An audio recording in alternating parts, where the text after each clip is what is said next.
नमस्कार। आज हम अपने हिंदी विषय के अंतर्गत पाठ पढ़ रहे हैं मित्रता। जब कोई युवा पुरुष अपने घर से बाहर निकलकर बाहरी संसार में अपनी स्थिति जमाता है, तब पहली कठिनता उसे मित्र चुनने में आती है। यदि उसकी स्थिति बिल्कुल एकांत और निराली नहीं रहती, तो उसकी जान पहचान के लोग धड़ाधड़ बढ़ते जाते हैं और थोड़े ही दिनों में कुछ लोगों से उसका हेलमेल हो जाता है। यह हेलमेल बढ़ते बढ़ते मित्रता के रूप में परिणत हो जाता है। मित्रों के चुनाव की उपयुक्तता पर उसके जीवन की सफलता निर्भर हो जाती है, क्योंकि संगति का गुप्त प्रभाव हमारे आचरण पर पड़ता है। हम लोग ऐसे समय में समाज में प्रवेश करके अपना कार्य आरंभ करते हैं, जबकि हमारा चित्त कोमल और हर तरह का संस्कार करने योग्य रहता है। हमारे भाव अपरिमार्जित और हमारी प्रवृत्ति अपरिपक्व रहती है। हम लोग कच्ची मिट्टी की मूर्ति के समान होते हैं, जिसे जो जिस रूप में चाहे उस रूप में ढाले, चाहे राक्षस बनाए चाहे देवता। ऐसे लोगों के साथ रहना हमारे लिए बुरा है, जो हमसे अधिक दृढ़ संकल्प के हैं, क्योंकि हमें उनकी हर बात बिना विरोध के मान लेनी पड़ती है। पर ऐसे लोगों के साथ रहना और बुरा है जो अपनी ही बात को ऊपर रखते हैं, क्योंकि ऐसी दशा में ना तो हमारे ऊपर कोई नियंत्रण रहता है और ना हमारे लिए कोई सहारा रहता है। दोनों अवस्थाओं में जिस बात का भय रहता है, उसका पता युवकों को प्राय बहुत कम रहता है। यदि विवेक से काम लिया जाए तो यह भय नहीं रहता, पर युवा पुरुष प्राय विवेक से कम काम लेते हैं। कितने आश्चर्य की बात है कि लोग एक घड़ा लेते हैं तो उसके 100 गुण दोषों को परख कर लेते हैं, पर किसी को मित्र बनाने में उसके पूर्व आचरण और स्वभाव आदि का कुछ भी विचार और अनुसंधान नहीं करते। वे उसमें सब बातें अच्छी ही अच्छी मानकर अपना पूरा विश्वास जमा देते हैं। हंसमुख चेहरा, बातचीत का ढंग, थोड़ी चतुराई या साहस, ये ही दो चार बातें किसी में देखकर लोग चटपट उसे अपना बना लेते हैं। हम लोग यह नहीं सोचते कि मैत्री का उद्देश्य क्या है, या जीवन के व्यवहार में उसका कुछ मूल्य भी है। यह बात हमें नहीं सूझती कि यह ऐसा साधन है जिससे आत्म शिक्षा का कार्य बहुत सुगम हो जाता है। एक प्राचीन विद्वान का वचन है, विश्वास पात्र मित्र से बहुत रक्षा रहती है। जिसे ऐसा मित्र मिल जाए उसे समझना चाहिए कि खजाना मिल गया। विश्वास पात्र मित्र जीवन की एक औषध है। हमें अपने मित्रों से यह आशा रखनी चाहिए कि वे उत्तम संकल्पों से हमें दृढ़ करेंगे, दोषों और त्रुटियों से हमें बचाएंगे, हमारे सत्य, पवित्रता और मर्यादा के प्रेम को पुष्ट करेंगे। जब हम कुमार्ग पर पैर रखेंगे तब वे हमें सचेत करेंगे, जब हम हतोत्साह होंगे तब हमें उत्साहित करेंगे। सारांश यह है कि हमें उत्तमता से जीवन निर्वाह करने में हर तरह से सहायता देंगे। सच्ची मित्रता में उत्तम वैद्य की सी निपुणता और परख होती है। अच्छी से अच्छी माता का सा धैर्य और कोमलता होती है। ऐसी ही मित्रता करने का प्रयत्न व्यक्ति को करना चाहिए। छात्रावस्था में मित्रता की धुन सवार रहती है। मित्रता हृदय से उमड़ पड़ती है। पीछे के जो स्नेह बंधन होते हैं उनमें ना तो उमंग रहती है, ना उतनी खिन्नता। बाल मैत्री में जो मग्न करने वाला आनंद होता है वह और कहाँ। कैसी मधुरता और कैसी अनुरक्ति होती है, कैसा आपसी विश्वास होता है, हृदय से कैसे कैसे उद्गार निकलते हैं। वर्तमान कैसा आनंदमय दिखाई पड़ता है और भविष्य के संबंध में कैसी लुभाने वाली कल्पनाएं मन में रहती हैं। कितनी जल्दी बातें लगती हैं और कितनी जल्दी मानना होता है। सहपाठी की मित्रता, इस उक्ति में हृदय के कितने भारी उथल पुथल का भाव भरा हुआ है। किंतु जिस प्रकार युवा पुरुष की मित्रता स्कूल के बालक की मित्रता से दृढ़, शांत और गंभीर होती है, उसी प्रकार हमारी युवावस्था के मित्र बाल्यावस्था के मित्रों से कई बातों में भिन्न होते हैं। मैं समझता हूँ कि मित्र चाहते हुए बहुत से लोग मित्र के आदर्श की कल्पना मन में करते होंगे, पर इस कल्पित आदर्श से तो हमारा काम जीवन की झंझटों में चलता नहीं। सुंदर प्रतिभा, मनभावनी चाल और स्वच्छंद प्रकृति, ये ही दो चार बातें देखकर मित्रता की जाती है, पर जीवन संग्राम में साथ देने वाले मित्रों में इनमें कुछ अधिक बातें होनी चाहिए। मित्र केवल उसे नहीं कहते जिसके गुणों की तो हम प्रशंसा करें, हम स्नेह ना कर सकें, जिससे अपने छोटे छोटे काम ही निकालते जाएं, पर भीतर ही भीतर घृणा करते रहें।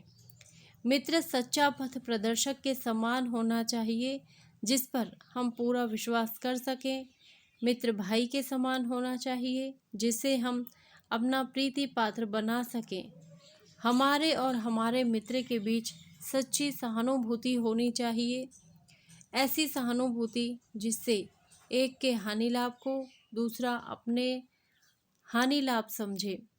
मित्र का कर्तव्य इस प्रकार बताया गया है। उच्च और महान कार्यों में इस प्रकार सहायता देना, मान बढ़ाना और साहस दिलाना कि तुम अपनी सामर्थ्य से बाहर काम कर जाओ।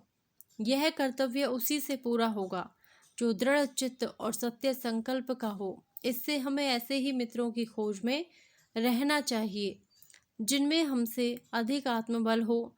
हमें उनका पल्ला उसी तरह पकड़ना चाहिए जिस तरह सुग्रीव ने राम का पल्ला पकड़ा था। मित्र हो तो प्रतिष्ठित और शुद्ध हृदय के हों, मृदुल और पुरुषार्थी हों, शिष्ट और सत्यनिष्ठ हों, जिससे हम अपने को उनके भरोसे पर छोड़ सकें और यह विश्वास कर सकें कि उनसे किसी प्रकार का धोखा ना होगा। जो बात ऊपर मित्रों के संबंध में कही गई है, वही जान पहचान वालों के संबंध में ठीक है।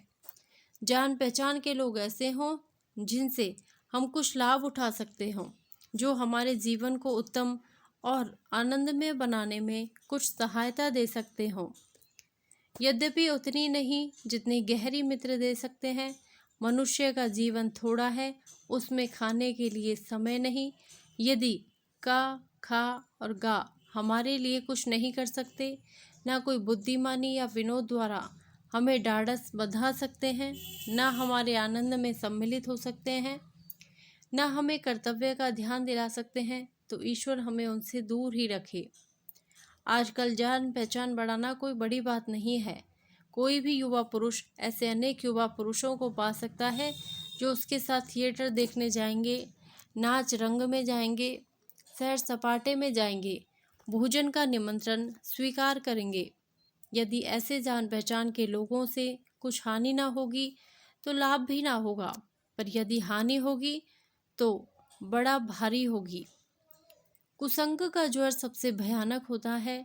यह केवल नीति और सद्वृत्ति का ही नाश नहीं करता, बल्कि बुद्धि का भी क्षय करता है। किसी युवा पुरुष की संगति यदि बुरी होगी तो वह उसके पैरों में बंधी चक्की के समान होगी, जो उसे दिन रात अवनति के गड्ढे में गिराती जाएगी, और यदि अच्छी होगी तो सहारा देने वाली बाहू के समान होगी, जो उसे निरंतर उन्नति की ओर उठाती जाएगी। इंग्लैंड के एक विद्वान को युवावस्था में राज दरबारियों में जगह नहीं मिली। इस पर जिंदगी भर वह अपने भाग्य को सराहता रहा। बहुत से लोग इसे अपना दुर्भाग्य समझते, पर वह अच्छी तरह जानता था कि वहाँ वह बुरे लोगों की संगति में पड़ता जो उसकी आध्यात्मिक उन्नति में बाधक होते। बहुत से लोग ऐसे होते हैं जिनके घड़ी भर के साथ से भी बुद्धि भ्रष्ट हो जाती है, क्योंकि उनके ही बीच में ऐसी बातें कही जाती हैं जो कानों में नहीं पड़नी चाहिए। चित्त पर ऐसे प्रभाव पड़ते हैं जिससे उसकी पवित्रता का नाश होता है। बुराई अटल भाव धारण करके बैठती है। बुरी बातें हमारी धारणा में बहुत दिनों तक टिकती हैं। इस बात को प्राय सभी लोग जानते हैं कि भद्दे व फूहड़ गीत जितनी जल्दी ध्यान पर चढ़ते हैं, उतनी जल्दी कोई गंभीर या अच्छी बात नहीं। एक बार एक मित्र ने मुझसे कहा कि उसने लड़कपन में कहीं से बुरी कहावत सुनी थी, जिसका ध्यान वह लाख चेष्टा करता है कि न आए, पर बार बार आता है। जिन भावनाओं को हम दूर रखना चाहते हैं, जिन बातों को हम याद करना नहीं चाहते, वे बार बार हृदय में उठती हैं और बंधती हैं। अतः तुम पूरी चौकसी रखो, ऐसे लोगों को साथी ना बनाओ जो अश्लील, अपवित्र और फूहड़ बातों से तुम्हें हंसाना चाहें। सावधान रहो, ऐसा ना हो कि पहले पहल तुम इसे एक बहुत सामान्य बात समझो और सोचो कि एक बार ऐसा हुआ फिर ऐसा ना होगा, अथवा तुम्हारे चरित्र बल का ऐसा प्रभाव पड़ेगा कि ऐसी बातें बकने वाले आगे चलकर आप सुधर जाएंगे। नहीं, ऐसा नहीं होगा। जब एक बार मनुष्य अपना पैर कीचड़ में डाल देता है, तब यह नहीं देखता कि वह कहाँ और कैसी जगह पैर रखता है। धीरे धीरे उन बुरी बातों में अभ्यस्त होते होते तुम्हारी घृणा कम हो जाएगी। पीछे तुम्हें उनसे चिढ़ ना मालूम होगी, क्योंकि तुम यह सोचने लगोगे कि चिढ़ने की बात ही क्या है। तुम्हारा विवेक कुंठित हो जाएगा और तुम्हें भले बुरे की पहचान न रह जाएगी। अंत में होते होते तुम भी बुराई के भक्त बन जाओगे। अतः हृदय को उज्ज्वल और निष्कलंक रखने का सबसे अच्छा उपाय यही है कि बुरी संगति की छूत से बचो। एक पुरानी कहावत है, काजर की कोठरी में कैसो हूँ सयानो जाए, एक लीक काजर की लागी है पे लागी है। आचार्य रामचंद्र शुक्ल। धन्यवाद। यदि आपको यह पाठ अच्छा लगा हो तो प्लीज़ मेरे वीडियो को लाइक करें, शेयर करें और मेरे चैनल को सब्सक्राइब करें। Thank you.